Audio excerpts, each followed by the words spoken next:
Mardi 31 mai 2016 était organisée à l'hôpital universitaire Carremo du CHU de Nîmes une journée de dépistage d'une maladie génétique peu connue et pourtant des plus fréquentes, l'hypercholestérolémie familiale. Elle concernerait jusqu'à 300 000 personnes en France, mais n'est diagnostiquée que chez un malade sur 10. D'origine génétique, elle est la cause d'accidents cardiovasculaires précoces qui touchent souvent plusieurs générations d'une même famille. L'hypercholestérolémie, c'est quelque chose de fréquent.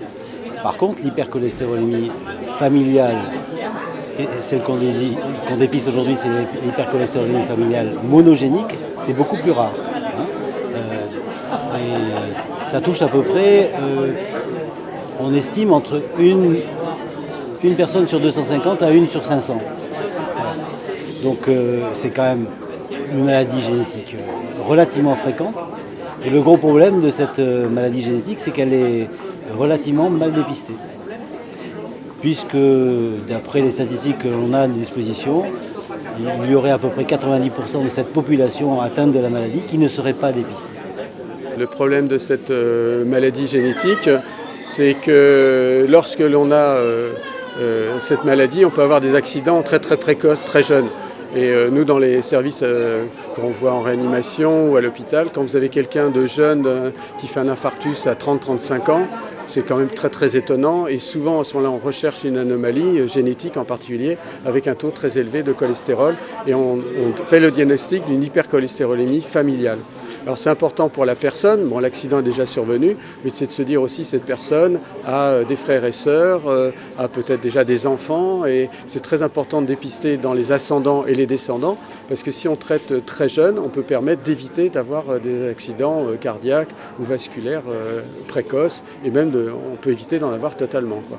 D'où l'intérêt de le dépister très vite. Ensuite, il y a d'autres personnes qui, comme on voit ici dans le hall, là, qui viennent, qui ne savent pas s'ils ont un taux élevé ou pas de cholestérol, qui n'ont pas vraiment fait d'enquête.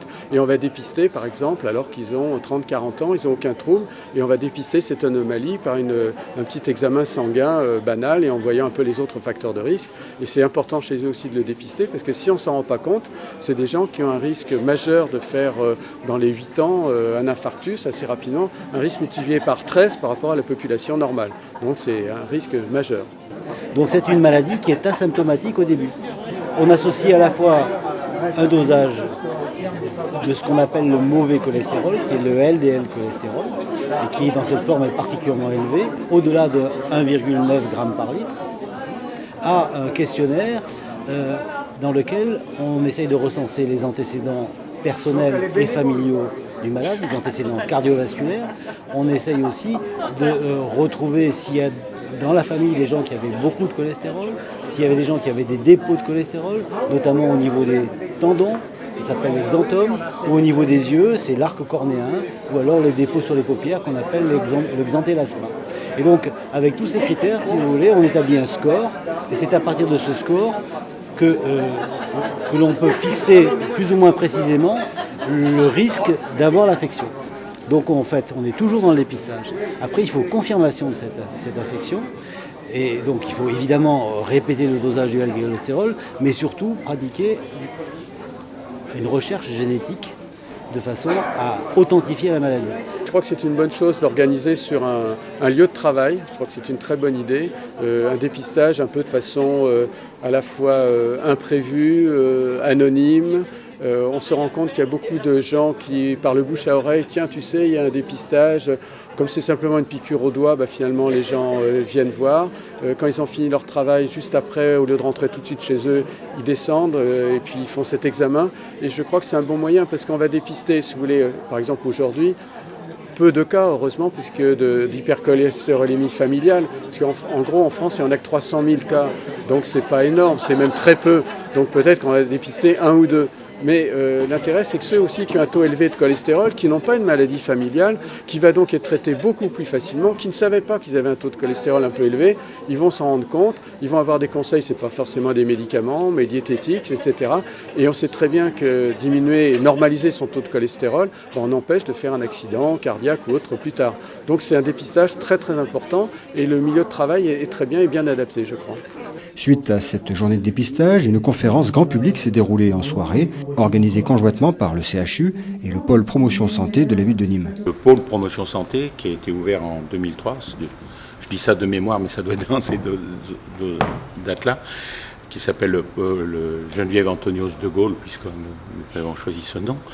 Alors le pôle promotion santé, comme son nom l'indique, c'est pour mettre la santé en avant sur la ville de Nîmes, et surtout faire de la promotion de la santé, mais la promotion de la santé à l'heure actuelle et dans nos idées au niveau du pôle, c'est beaucoup de prendre la santé en amont avant que la maladie ne puisse voir le jour.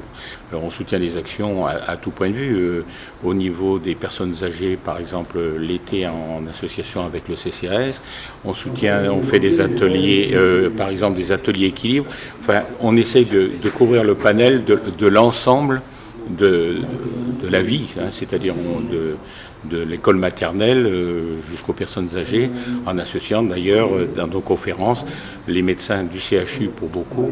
On fait 5 ou 6 conférences dans l'année à Carré d'Art et on traite de sujets divers et variés. 5 médecins du CHU de Nîmes se sont succédés au micro pour décrire cette maladie, ses causes, ses conséquences cardiovasculaires, son dépistage et sa prise en charge. Un débat a ensuite permis au public d'échanger avec les professionnels sur une maladie dont un meilleur dépistage nécessite que son existence soit portée à la connaissance du public et qu'une meilleure sensibilisation ait lieu auprès des médecins.